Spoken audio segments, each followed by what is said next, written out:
আর বয়ে থাকতে পারতেছি না, হাত পা বেদনা করতেছে। আমার ফাদুরির কুটি ফটো। আমি পা টিপবো? তুমি টিপবা না তো কেন টিপবো? তুমি ছাড়া তো এখানে কারো দেখতেছি না।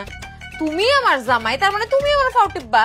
এখন যদি তোমার সার্ভিস খারাপ হয়, আল্লাহ না করুক, আমার যদি আর একটা বিয়ে করার লাগে, তাহলে সেই জামাই তখন ফা টিপবো। এত কথা কইতেছো কেন? না, বলতেছিলাম কি, নতুন জামাই নতুন স্ত্রীর পা টিপবে, ব্যাপারটা কেমন দেখায় না? শোনো, তোমার একটা কথা কই। আমি শুনছি যে বাসরাতে মানুষজন বিড়াল টিড়াল মারে। আমি বিড়াল মারবো না, আমি মারবো আমার জামাই। এখন থেকে, আজকে থেকে, এই মুহূর্তে থেকে আমি যা যা বলবো সেইটাই তোমার জন্য সঠিক। বুঝতে পারছো? আমার কিছু শর্ত আছে।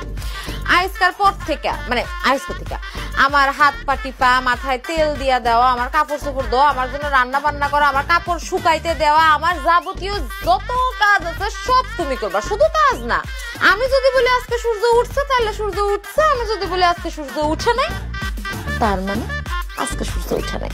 বুঝতে পারছো? কিন্তু এগুলো কি হয় কখনো? এটা কি সম্ভব? অবশ্যই সম্ভব। তার সব থেকে বড় প্রমাণ তোমার বাপ। 20 বছর ধরে তো আমার বাপ এই কাজই করে আসতেছে, আর আমার বাপ তো জানে যে তুমিও এই কাজগুলো করতে পারবা, এই জন্যই তো।